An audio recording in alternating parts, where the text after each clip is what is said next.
Welcome to Soft Spoken Mysteries.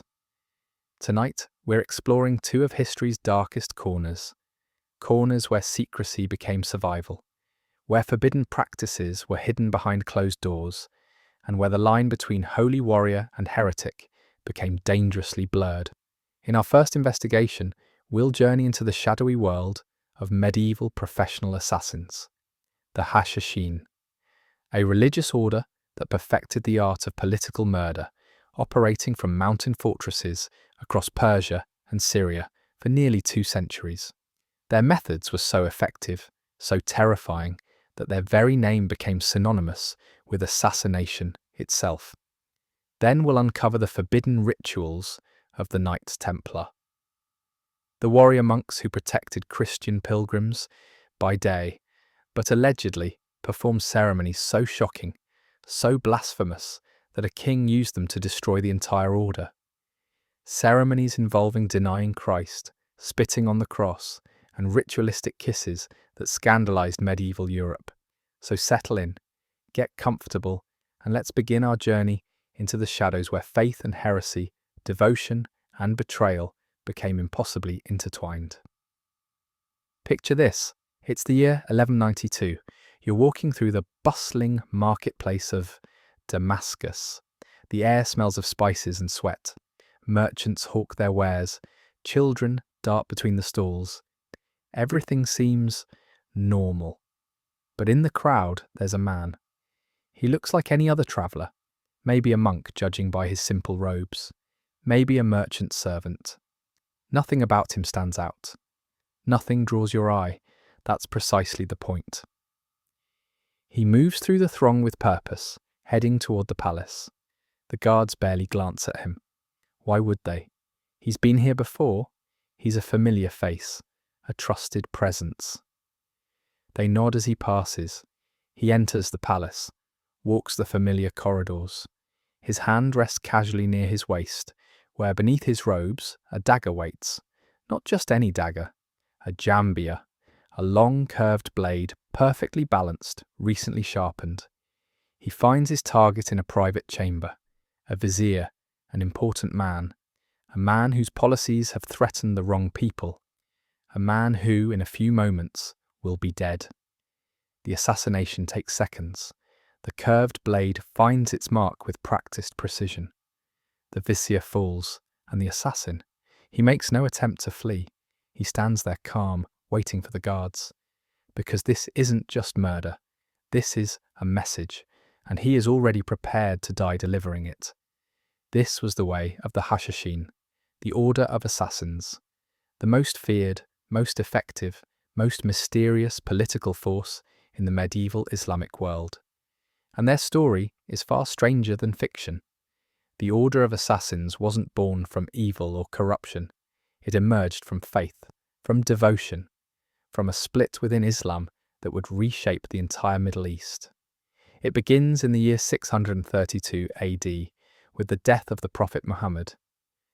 Almost immediately, the Muslim community fractures over a single question: who should lead? This split creates 2 branches: the Sunnis, who believe leadership should go to the most qualified, and the Shiites, who believe it should pass through Muhammad's bloodline. But that's just the first division. Within Shiite Islam, another split occurs in the 9th century. This one's about which son of a leader named Ismail should inherit spiritual authority. Those who follow Ismail's teachings break away. They become the Ismailis, a sect within a sect, already marginalized, already viewed with suspicion by the larger Muslim world. Fast forward to 1090 AD. A man named Hassan Sabah, a brilliant theologian and military strategist, takes control of a fortress in northern Persia. The fortress is called Alamut. It sits atop a mountain, nearly unreachable, carved from the living rock. From this stronghold, Hassan establishes the Nizari Ismaili state. Hassan faces an impossible situation. His small religious community is surrounded by enemies. The Seljuk Turks control Persia. The Fatimid Caliphate dominates Egypt. The Crusaders are carving out kingdoms in the Levant, and all of them, every single one, views the Ismailis as heretics, as threats, as targets. Hassan cannot fight them with armies. He doesn't have armies. His fortresses are scattered across the mountains, small, isolated, vulnerable. A conventional war would be suicide. So Hassan develops a different strategy, one that will change warfare forever. He creates the Fedayeen, the devotees, young men willing to die for their faith, men trained in languages, in disguise in the art of getting close to power, men who carry daggers instead of swords, men who kill individuals instead of facing armies. The first major assassination occurs in 1092. The victim is Nisam al-Mulk, the powerful vizier of the Seljuk Empire. He's murdered by a man disguised as a Sufi mystic. The assassin walks right up to him, stabs him, and makes no attempt to escape. He's captured immediately, tortured, executed. But the message is sent. No one is safe, not even the most powerful men in the world. Over the next 2 centuries, the assassins kill hundreds. And these weren't random murders. Each target was carefully selected. Each assassination had strategic purpose. In 1131, they kill Ahmad ibn Atash, the Seljuk governor of Isfahan. He'd ordered attacks on Ismaili communities. His death sends a message: persecute us, and you die. In 1135, they strike at the Abbasid Caliph al-Mustashid himself. He survives the initial attack but is found dead shortly after, officially from natural causes. Nobody believes it. In 1149, they assassinate Count Raymond II of Tripoli at the gates of his own citadel. He's on his way to church, surrounded by guards. They strike anyway. Raymond dies, the assassins die. The Crusaders learn that fortifications mean nothing when the enemy is already inside. Their most audacious target might have been Saladin, the great Muslim leader, the man who had recaptured Jerusalem from the Crusaders. The assassins tried to kill him not once, but twice. The first attempt happens in 1175. Saladin is besieging the assassin fortress of Masyaf in Syria. One night, he wakes to find a figure leaving his tent. On his pillow, he finds freshly baked cakes, the kind the assassins are famous for, and a poisoned dagger driven into the wood beside his head. A note attached: "You are in our power." Saladin immediately lifts the siege, makes peace, pays tribute, because he understands. If they can get into his tent while he's sleeping, surrounded by guards, in the middle of his own army camp, they can kill him whenever they choose. The second attempt comes a year later. Saladin foolishly breaks the truce. The assassins strike during a military review. They get close enough to wound him before his guards cut them down. Saladin survives. Barely. He wears chainmail under his clothes for the rest of his life. He sleeps in a specially designed tent with guards posted in concentric circles. He's paranoid, rightfully so. Viziers, caliphs, counts, kings, even Crusader military order members. Over 2 centuries, the assassins eliminate hundreds of high-value targets. Their success rate is extraordinary. When they decide someone should die, that person usually dies. The psychological impact is devastating. The assassins don't need to kill everyone. They just need everyone to believe they might be next. That any stranger could be an assassin. That any servant, any guard, any trusted advisor could be a blade in the dark. But who are these assassins? How were they selected? How were they trained? The answer lies in Hassan's genius for psychological manipulation and military discipline. The assassins recruited young, boys mostly, teenagers, young men who had nothing, orphans, the dispossessed, those with nowhere else to turn. They were brought to the mountain fortresses, Alamut, Masyaf, and others, where they began their training. But first, let's talk about these fortresses, because they were extraordinary. Alamut, the headquarters, sat atop a narrow rock ridge in the Alborz mountains of northern Persia. The name means eagle's nest, and it was aptly named. The fortress was virtually unreachable. The only approach was a narrow path winding up the mountainside, easily defended, impossible to siege effectively. Inside, the fortress was a complete community: workshops, libraries, gardens fed by sophisticated irrigation systems bringing water from mountain streams. The assassins weren't just warriors, they were scholars, engineers, craftsmen. They created a self-sufficient society high in the mountains, far from the authority of any sultan or caliph. Other fortresses followed similar patterns. Masyaf in Syria, Lambasar in Persia, Girdku, Maimundiz, each perched on dramatic mountain peaks, each with its own library, its own training facilities, its own complement of Fedayeen ready to strike at a moment's notice. The fortress network allowed the assassins to project power across enormous distances. An order could be issued from Alamut and carried out in Damascus 1,000 miles away. Communication systems, messenger networks, coordination that would be impressive even by modern standards. And within these fortresses, the training began. The training was comprehensive, exhausting, transformative. They learned languages, not just Arabic, but Persian, Turkish, Kurdish, Latin, French, because an assassin needed to blend in anywhere, needed to understand conversations, needed to become invisible in any court, any army, any city. They learned disguises, how to dress as a monk, a merchant, a soldier, a servant, how to adopt mannerisms, how to carry themselves differently, how to become a different person entirely. They learned patience. Some assignments took years, years of infiltration, of earning trust, of waiting for the perfect moment. An assassin might serve as a guard for months, even years, before finally receiving the signal to strike.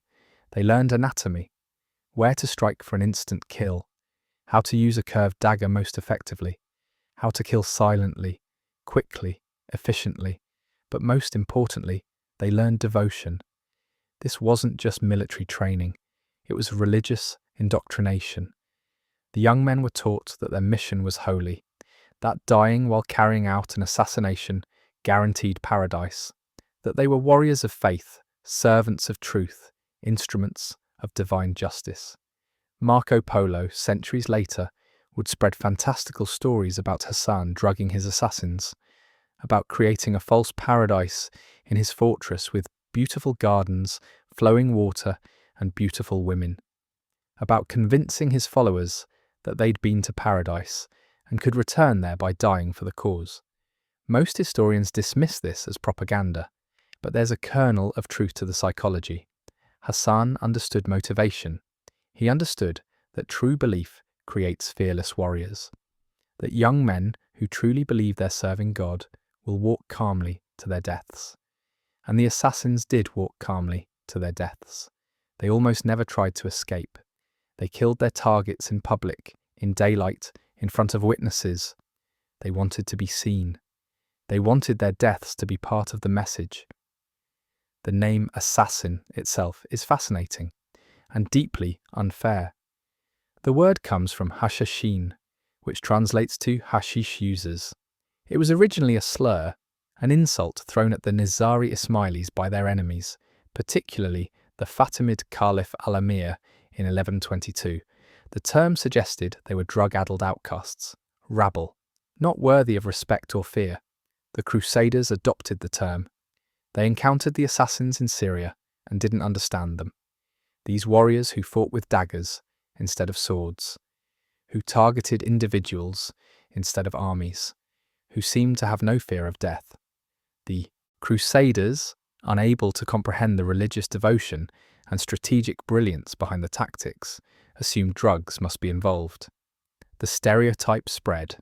Western chroniclers wrote about the old man of the mountain drugging young men with hashish, showing them a fake paradise and conditioning them to kill. It was easier to believe in drugs and manipulation than to accept that religious faith could create such devoted warriors. But here's what most historians agree on. The assassins didn't use drugs during their operations. They couldn't afford to. Their missions required absolute clarity, perfect timing, flawless execution. A man high on hashish couldn't learn languages, maintain deep cover for years, or strike with surgical precision at exactly the right moment. The real drugs were psychological: belief, purpose, the certainty that their cause was just, their mission holy, their reward eternal. Did they use hashish recreationally? Possibly. Many people in the medieval Islamic world did. But the idea that they were drug-crazed fanatics who didn't know what they were doing? That's propaganda, comforting fiction for their enemies. The truth is far more frightening. These were educated, disciplined, clear-headed men who chose their path, who trained for years, who believed so completely in their cause that they willingly sacrificed their lives for it. The assassins understood something that modern intelligence agencies still study: that one person, properly trained, properly positioned, properly motivated, can accomplish what entire armies cannot. They proved that psychological warfare, the cultivation of fear, the strategic use of terror could be more effective than any conventional military force. In their mountain fortresses, they maintained libraries that preserved knowledge from across the Islamic world. Medical texts, philosophical treatises, architectural plans, mathematical works. When the Mongols burned Alamut's library in 1256, scholars estimate that centuries of accumulated wisdom was lost. Knowledge that will never recover. But perhaps their greatest legacy is the word itself: assassin. It entered every European language. It became shorthand for political murder, for targeted killing, for the idea that power doesn't just come from armies and fortifications, but from shadows and daggers and patient, devoted individuals willing to wait years for the perfect moment to strike. Modern intelligence agencies study the Hashashin extensively: the CIA, Mossad, MI6, FSB. They all examine the assassin's techniques, the concept of deep cover operatives, sleeper agents, long-term infiltration. These are all assassin tactics, refined and modernized, but fundamentally unchanged from the methods developed in those Persian mountain fortresses 8 centuries ago. The willingness to sacrifice operatives. The assassins never expected their Fedayeen to survive. The mission was everything.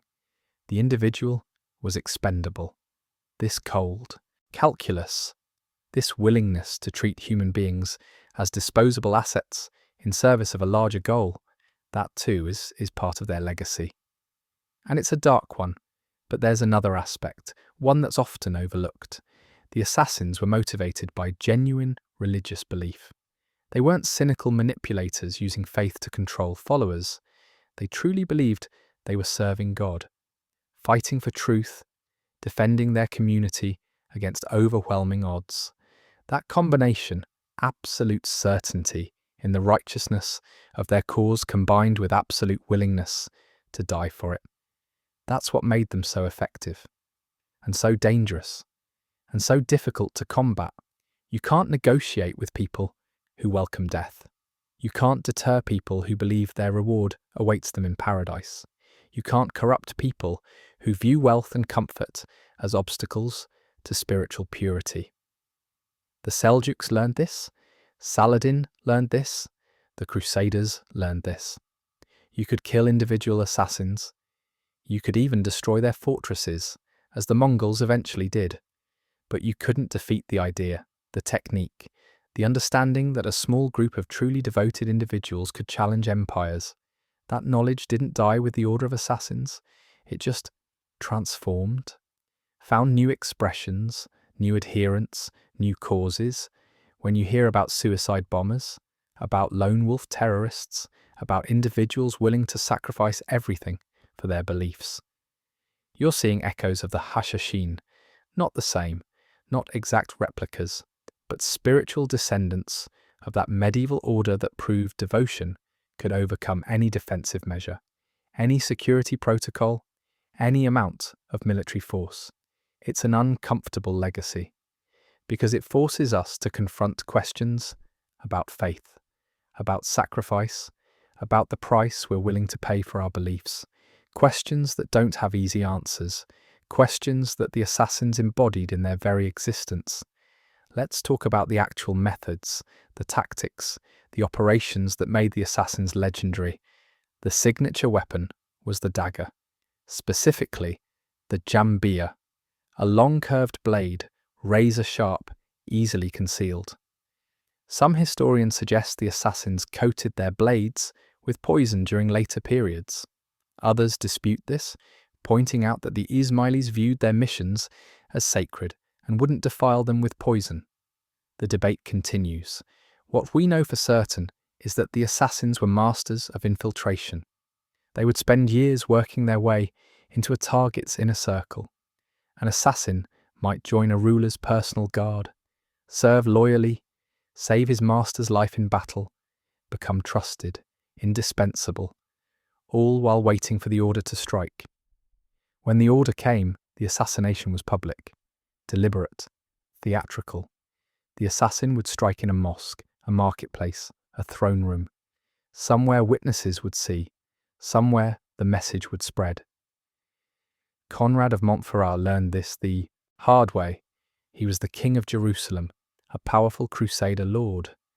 In 1192 he was walking through the fortress city of Tyre, surrounded by heavily armed knights, dressed in expensive silks that proclaimed his status. Two men approached. They looked like monks, simple robes, humble bearing. They'd been seen around the city for months, familiar faces, harmless. They walked up to Conrad, and before anyone could react, they both drew daggers and struck. Conrad fell. The assassins made no attempt to flee. They stood there as Conrad's guards cut them down. One died immediately. The other was captured, tortured for information, and executed. But the mission was accomplished, the message sent. This pattern repeated across the Middle East for nearly 200 years. Sultans murdered in their own palaces, caliphs killed during Friday prayers, counts assassinated in fortified cities, always in public, always with witnesses, always with the assassin accepting his own death as part of the mission. The psychological impact was devastating. Rulers became paranoid. They couldn't trust anyone, not their guards, not their servants, not even their closest advisors, because anyone, literally anyone, might be an assassin, waiting, watching, ready to strike when the moment came. Saladin, after his two close calls, reportedly slept in a specially constructed tent. The ground around it was covered with chalk and cinders to show footprints. Guards carried torches all night. Link lights surrounded the perimeter. He'd wake screaming from nightmares about daggers in the dark. Even the mighty Crusader armies feared them. Richard the Lionheart, one of the most fearless warriors in Christian Europe, negotiated with the assassins. He never fought them directly. He understood what many didn't. You can't fight an enemy who doesn't fear death. You can't defend against someone who's willing to spend years earning your trust just to kill you. The assassins held power not through strength of arms, but through the certainty that crossing them meant death. Your death? Maybe not today, maybe not this year, but someday, somewhere, when you least expected it, a familiar face would become a blade in the dark. But nothing lasts forever, not even the order of assassins. The beginning of the end came from the east, the Mongols. In 1256, Hulagu Khan, grandson of Genghis Khan, swept into Persia with the largest Mongol army ever assembled. His mission was simple: destroy the assassins, eliminate their fortresses, exterminate their order. The Mongols didn't fear assassination. They couldn't be infiltrated. Their culture was too different, their language too unfamiliar, their society too closed. An assassin couldn't pretend to be a Mongol, couldn't blend in, couldn't get close to their leaders. And the Mongols fought differently. They didn't care about individual targets. They destroyed entire cities. They had no concept of negotiation with heretics. They believed in total warfare, complete annihilation. Hulagu Khan surrounded Alamut, the great fortress, the impregnable mountain stronghold that had stood for 166 years. The Mongols brought siege engines, thousands of warriors, unlimited time. The assassin's Grand Master, Rukn ad-Din Kursha, tried to negotiate. The Mongols pretended to listen. Then, once he'd surrendered, they killed him. They stormed the fortress. They burned the legendary library, thousands of manuscripts, centuries of accumulated knowledge, gone forever. They executed every member of the order they could find. One by one, the mountain fortresses fell. Masyaf, Kadmus, Kaf. The Mongols were systematic, methodical, merciless. By 1275, the Order of Assassins as a political and military force ceased to exist. Nearly 200 years of history, thousands of devoted followers, a military innovation that changed warfare forever, all crushed by the Mongol invasion. But their legacy survived. The very word assassin entered every European language. The tactic of targeted political killing, the idea that you could change history by eliminating individuals rather than fighting armies, that never went away. Modern intelligence agencies study the assassins, their infiltration techniques, their patience, their willingness to sacrifice operatives to accomplish missions. The concept of the sleeper agent comes directly from assassin tactics. And the Nizari Ismailis themselves? They didn't disappear. The sect survived, went underground, scattered across the Middle East and eventually across the world. Today, they're led by the Aga Khan, a philanthropist and businessman. The Aga Khan University, the Aga Khan Foundation, charitable works, humanitarian efforts, a far cry from mountain fortresses and daggers in the dark. But sometimes, late at night, historians wonder, what happened to all that accumulated knowledge? All those techniques, all those secrets? The Mongols burned the library at Alamut, but they didn't find everything. They couldn't have. The assassins were too careful, too secretive. They scattered their knowledge across multiple fortresses. They taught orally. They kept their most important secrets in the minds of their masters. So where did it go? The knowledge of infiltration, of psychological warfare, of creating agents so devoted they'll willingly die for their cause? We don't know, and that perhaps is the most unsettling legacy of all.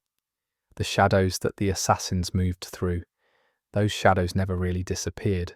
They just found new inhabitants.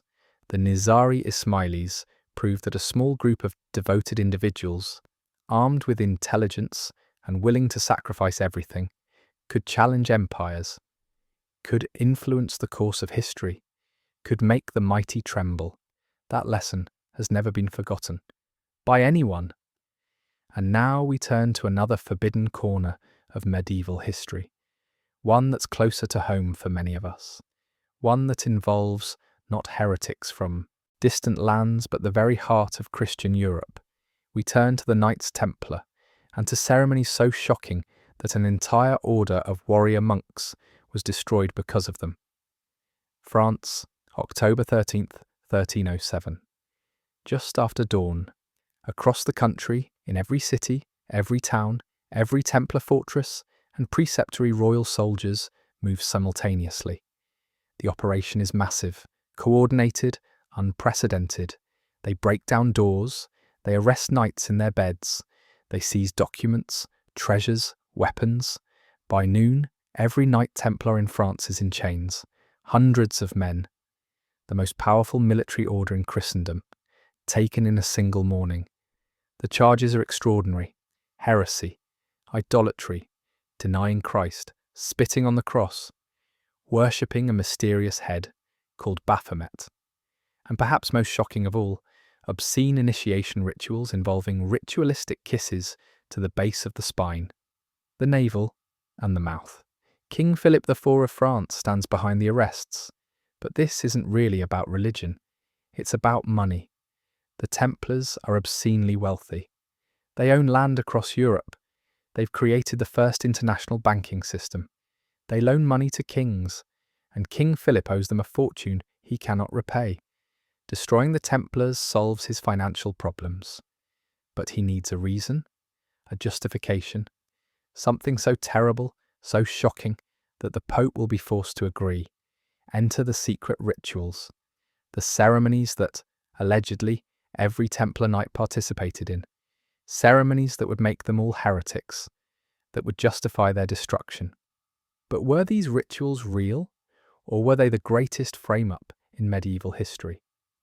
Let's go back to 11 and 19, to Jerusalem, to 9 knights who take a vow to protect Christian pilgrims travelling to the Holy Land. They call themselves the poor fellow soldiers of Christ and of the Temple of Solomon, the Knights Templar. They're given quarters on Temple Mount, right where Solomon's temple once stood, sacred ground, the holiest place in Christianity. At first, they're exactly what they claim to be, warrior monks. They take vows of poverty, chastity, and obedience. They live simply, they fight fiercely, they become legendary for their courage in battle. One Templar knight is considered equal to 12 regular soldiers, but then they start getting donations, lots of donations. Rich nobles leave them land. Kingdoms grant them privileges. The Pope exempts them from paying taxes, exempts them from answering to local bishops, makes them answer only to the Pope himself. The Templars become bankers. They create a system where a pilgrim can deposit money in Europe and withdraw it in Jerusalem. They issue letters of credit. They loan money to kings. They become, essentially, the first international bank. By the late 1200s, they're one of the wealthiest, most powerful organizations in the world. They own fortresses across Europe and the Middle East. They have their own fleet of ships. They answer to no one but the Pope, and they've developed their own internal culture, their own rituals, their own secrets, and that's where the trouble begins. Because secrets breed suspicion, and suspicion in the medieval world could be deadly. The initiation rituals were real. Every knight who joined the Templars participated in them. The question is, what actually happened during these ceremonies? Let's start with what we know for certain. What the Templars themselves admitted to, even before torture. What their own rules and regulations documented. The ceremony took place in private, in a chapter house usually, a sacred space but closed to outsiders. Only Templars could attend, only Knights of the Order could witness the initiation of new members. But before we get to the controversial parts, let's understand what life was like for a Templar knight. Because the daily reality was far from glamorous. Templar knights woke before dawn, around 2 a.m. for the first prayers, matins, then lauds at first light, prime at 6 a.m. The day was structured around 8 canonical hours of prayer. Not suggestions, requirements, miss a prayer service, face punishment. They ate twice a day, dinner and supper. The food was simple, no extravagance, often vegetarian. Meat only on feast days.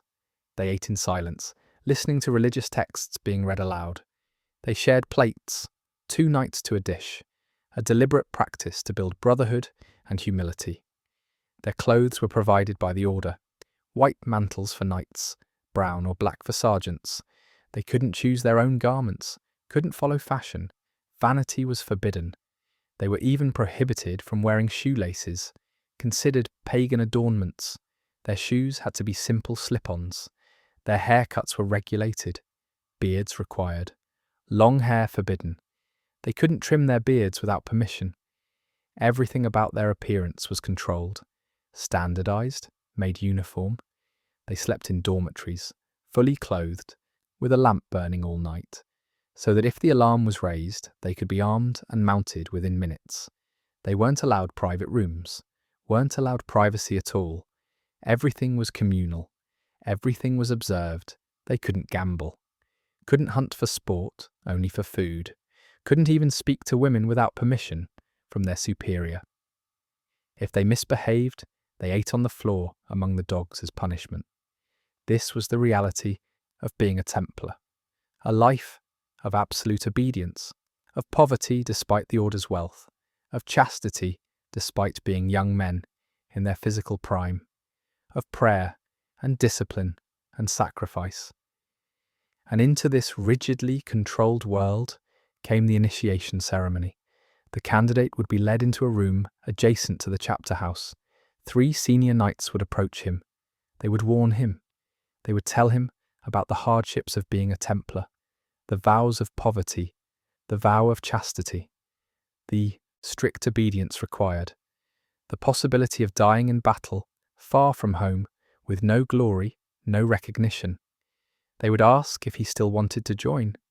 If he said yes, they'd ask more questions. Are you married? Do you owe debts? Are you a member of another order? Are you in good health? Are you a free man? If he answered correctly, unmarried, no debts, no other orders, healthy, free, they would lead him back to the chapter house, to the full assembly of knights. The Grand Master would speak. He would tell the candidate the full truth, that the life of a Templar is hard, that he will not acquire fine horses or beautiful clothes or comfortable quarters, that he will serve, that he will obey, that he will suffer. He would ask again, do you still wish to join? If the candidate said yes, the oath would be administered. The new knight would vow loyalty to the order. He would vow to keep the secrets of the temple. He would vow never to reveal what happened in the chapter house.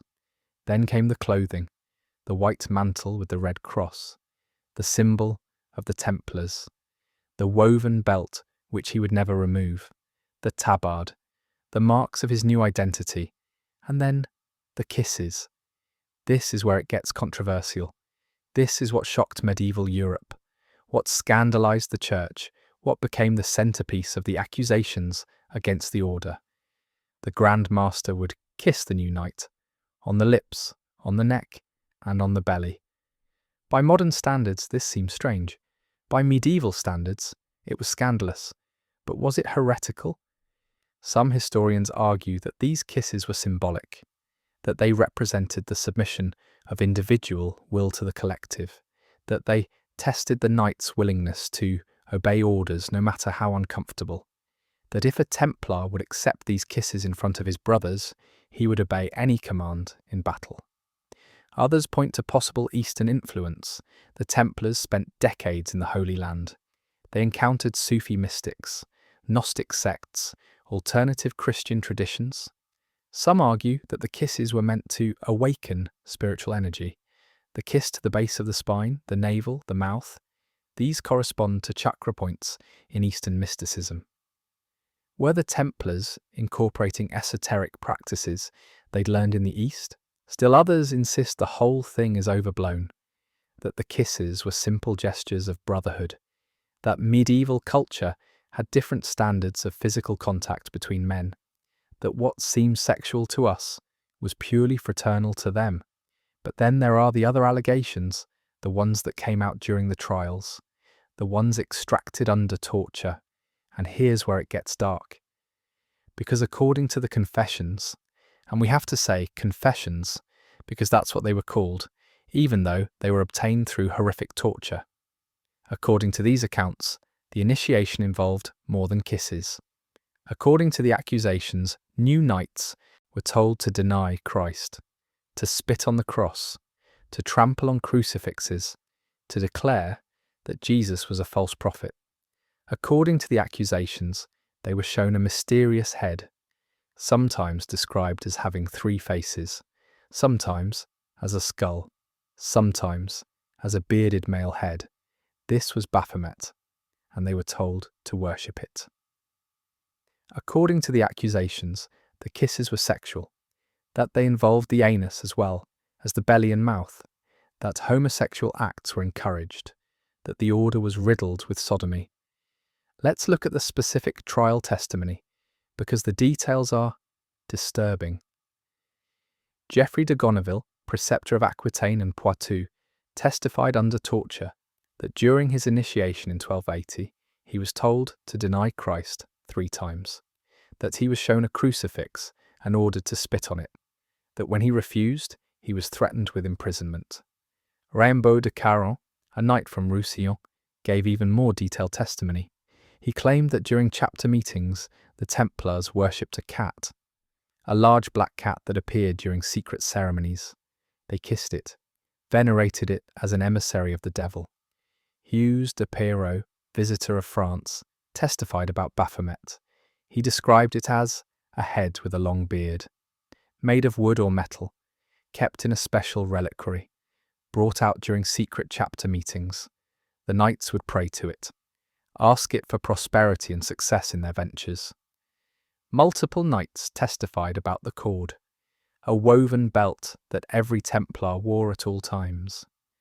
According to confessions, these cords had been wrapped around the mysterious head, infused with its power. Knights wore them next to their skin, believing they offered protection in battle. Jean de Chalon claimed that in his province, the Templars kept a head with red glass eyes that glowed in candlelight. They called it the Saviour, more powerful than God according to the Accusations. These were the testimonies, collected, recorded, used as evidence. But here's the critical question. Were any of them true, or were they all the product of torture and coercion? Consider this. The accusations against the Templars mirror almost exactly the accusations made against earlier heretics. The Cathars were accused of worshipping cats, of sexual deviance, of secret ceremonies. So were the Waldensians. So were virtually every heretical group the Church had prosecuted in the previous 2 centuries. The accusations were templated, standardized, a checklist of medieval heresies. Deny Christ?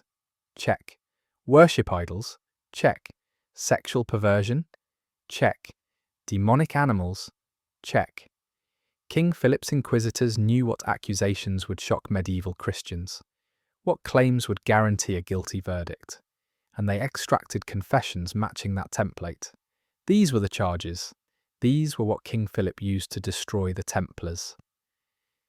But were they true? Most historians say no. Here's why. First, the confessions were obtained through torture. Medieval torture, the rack, the strappado, where men were hung by their arms behind their backs until their shoulders dislocated. Burning, crushing, starvation. Men will confess to anything under such conditions. Second, the confessions were inconsistent. Knights gave wildly different accounts. Some said they'd seen Baphomet. Others said they hadn't. Some said they'd denied Christ once. Others said 3 times. Others said never. If these rituals were real and standardized, the accounts would match. They didn't. Third, when the torture stopped, many Templars recanted. They said they'd lied, that they'd confessed to things that never happened because they couldn't bear the pain. Some were burned at stake for recanting. They chose to die rather than maintain their false confessions. Fourth, when the Pope conducted independent investigations in other countries where Philip had no influence, where torture wasn't used, the Templars denied everything. In England, in Scotland, in Spain, knights testified that no such rituals existed, that they'd never denied Christ, that they'd never seen any mysterious head, that the kisses, if they happened at all, were symbolic and nothing more. But here's where it gets complicated, because even if the extreme allegations were false, and most historians believe they were, that doesn't mean the Templars didn't have secret rituals. Just that those rituals weren't heretical. The Templars were secretive, deliberately so. They met in private. They swore oaths not to reveal what happened in the chapter house. They developed their own internal culture, their own traditions, their own ways of doing things that outsiders weren't privy to. In the medieval world, secrecy itself was suspicious. If you had nothing to hide, why hide anything? The very fact that Templar initiations were private, that outsiders couldn't witness them, that knights swore never to reveal what happened, that was enough to breed suspicion. And suspicion, once planted, grows. People wondered, what are they hiding? What could be so secret that not even the Church can know?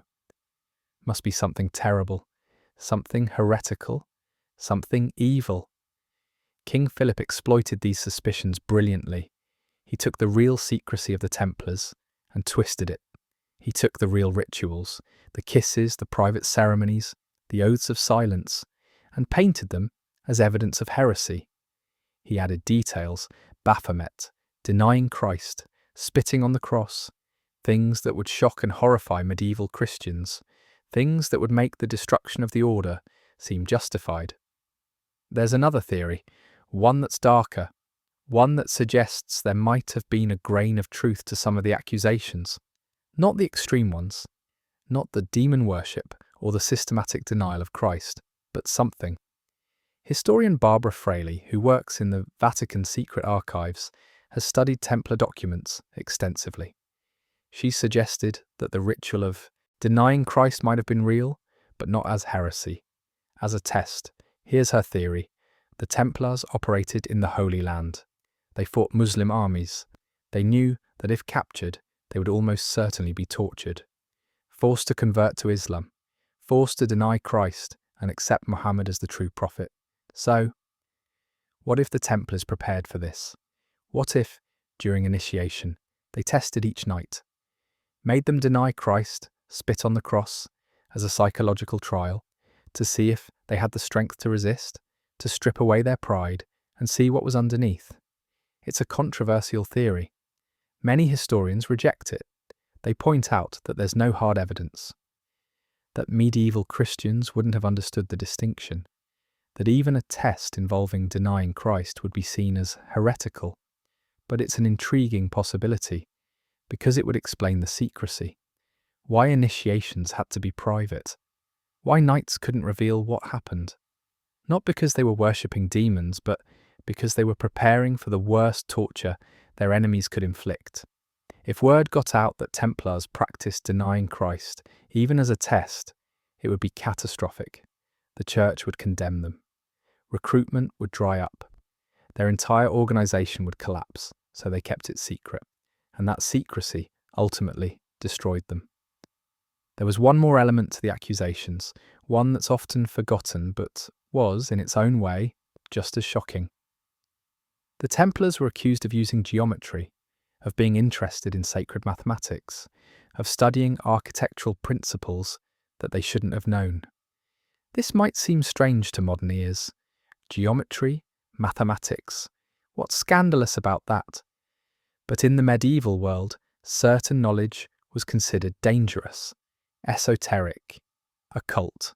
The belief was that geometry, particularly sacred geometry, contained secrets about the nature of God, about creation, about the structure of reality itself. And here's the thing, the Templars demonstrably were interested in geometry. Look at their buildings, Temple Church in London, the round churches they built all across Europe. These aren't typical medieval architecture. They're based on specific geometric principles. They replicate the Holy Sepulchre in Jerusalem, yes, but they also incorporate mathematical relationships, proportions, harmonic ratios. Where did they learn this? Some historians suggest it came from contact with Sufi mystics in the Holy Land. The Sufis had preserved ancient Greek and Egyptian knowledge of mathematics and architecture. They understood sacred geometry in ways that medieval Europeans didn't. Others point to possible Cathar influence. The Cathars were a heretical Christian sect in southern France. They believed in a dualistic universe. They had their own sacred knowledge, their own understanding of architecture and symbolism. Some Cathars joined the Templars. Did they bring their knowledge with them? Still others argue that the Templars might have discovered something beneath Temple Mount. They did dig there. They did excavate. They spent years in those tunnels. Were they looking for the Ark of the Covenant, as legend suggests, or something else? Ancient scrolls? Hidden knowledge from Solomon's time? We don't know. What we do know is that Templar architecture is unusual, that it shows knowledge of mathematical principles that shouldn't have been widely available in medieval Europe, and that this knowledge, this geometry, became part of the accusations against them. Because in the medieval mind, if you had secret knowledge, you must have gotten it from demons, from heretical sources, from contact with forbidden powers. There was no concept of academic research or cultural exchange. Knowledge came from God or from the devil, and if the church didn't recognize your knowledge, it must be from the devil. The end came swiftly once it began. October 13th, 1307. Arrests across France, torture, confessions extracted through agony, show trials that were predetermined. Pope Clement V tried to resist. He knew the accusations were probably false. He attempted to conduct independent investigations, But King Philip had him cornered. Philip threatened military action against the papacy, threatened to split the church, threatened to declare Clement himself a heretic sympathizer. In 1309, Clement called for papal hearings to determine the truth. Philip blocked them. He executed Templars who were waiting to testify. He pressured the Pope constantly. He would not back down. In 1312, Pope Clement formally dissolved the Knights Templar, not because they were guilty, but because the controversy had become too great, because defending them would have torn Christendom apart, because political reality trumped truth. In March 1314, the last Grand Master, Jacques de Molay, was burned at the stake in Paris. He'd been in prison for 7 years, tortured repeatedly. He'd confessed, then recanted, then confessed again, then recanted again. As the flames rose, he declared his innocence. He declared the order innocent. He invited King Philip and Pope Clement to meet him before God's throne within the year, to answer for what they'd done. According to legend, and it is probably just legend, Pope Clement V died 1 month later. King Philip IV died in November, just 7 months after de Molay's execution. Whether from guilt, from coincidence, or from poison, we'll never know. The Knights Templar were gone. Their property seized, their wealth divided between the crown and other knightly orders. Their secrets, whatever they were, scattered to the winds. But their mystery survived, and grew, and became the stuff of legend. Because here's the thing, we still don't know the truth. We have accusations. We have torture-induced confessions. We have papal bulls and legal documents, and chronicles written by people who weren't there. But we don't have the truth. Were the extreme accusations false? Almost certainly. Baphomet, systematic denial of Christ, demon worship, all of that was probably fabricated, the product of torture, of political manipulation, of medieval paranoia about heresy. But were there secret rituals? Yes, definitely. The Templars themselves admitted that. Their initiations were private. Their chapter meetings were closed. They had customs and practices that outsiders weren't allowed to see. Were these rituals shocking by medieval standards? Probably. The kisses alone would have raised eyebrows. Add in the secrecy, the oaths of silence, the private ceremonies in round churches built on unusual geometric principles, and you have something that would make medieval Christians deeply uncomfortable. Were these rituals heretical? That's the question we can't answer, because we don't know exactly what they were. The Templars took their secrets to their graves, every last one of them. What we're left with is mystery and speculation, and 8 centuries of people trying to fill in the gaps, trying to figure out what really happened in those chapter houses, what the Templars really believed, what they really practiced. Some believe they were mystics, that they incorporated Gnostic Christianity, Sufi mysticism, Cathar dualism, and ancient mystery traditions into a syncretic system, that they possessed secret knowledge passed down from Solomon's time. Others believe they were Orthodox Christians who simply had unusual fraternal customs, that the kisses were brotherhood rituals, nothing more, that the secrecy was practical, not mystical, that there was no hidden knowledge, no special wisdom, just military monks doing their duty. Still others believe something in between, that the Templars started as true believers but became corrupted by wealth and power, that their rituals grew stranger over time, that they lost their way, that by 1307 they'd become something other than what they'd started as. The truth we'll probably never know. The Templars kept their secrets too well, and those who might have revealed them chose death rather than betrayal. What we do know is this: the Knights Templar were destroyed not because of what they did, but because of what people believed they did, because secrecy breeds suspicion, because mystery becomes scandal, because in a world that demanded conformity, demanded transparency to the church's authority, demanded that everyone believe and practice the same way, difference was dangerous, secrets were heresy, mystery was guilt. The legacy of the Templars lives on in strange ways. Freemasonry adopted many of their symbols, and supposedly incorporated some of their rituals. Conspiracy theories abound. Claims that the Templars survived in secret, that they guard the Holy Grail, that they possess ancient knowledge, that they influence world events from the shadows. Are any of these claims true? Probably not. The Templars were destroyed, their order dissolved, their knights scattered, imprisoned or executed. Whatever secrets they had died with them, but the fascination remains. Because the Knights Templar represent something fundamental about human nature. We're drawn to mystery, to secrets, to the idea that behind the scenes, hidden from view, there's knowledge we don't possess, power we don't understand, truth that's been concealed. The Templars gave us one of history's great what-ifs. What if their rituals were real? What if they did possess secret knowledge? What if there was truth behind the accusations, buried under layers of torture-induced lies and political manipulation? We'll never know. And perhaps that's fitting, because some secrets, some mysteries, are meant to remain unsolved. Some shadows are meant to stay dark. Some questions are meant to remain unanswered. The Templars understood that. They took their oaths seriously. They kept their silence.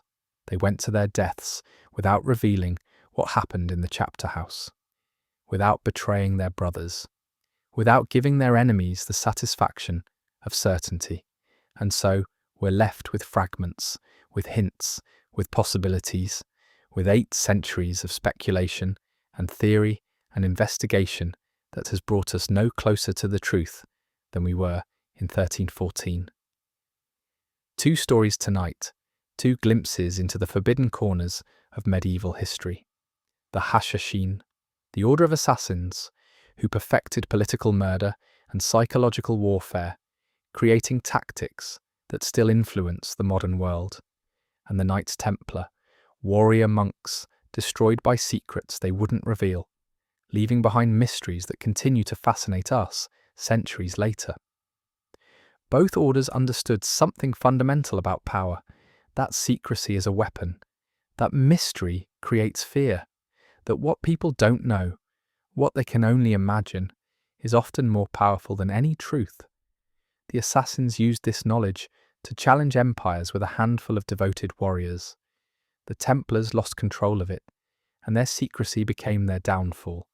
2 sides of the same coin, 2 examples of how the unknown, the forbidden, the hidden, can shape history in ways that open warfare never could.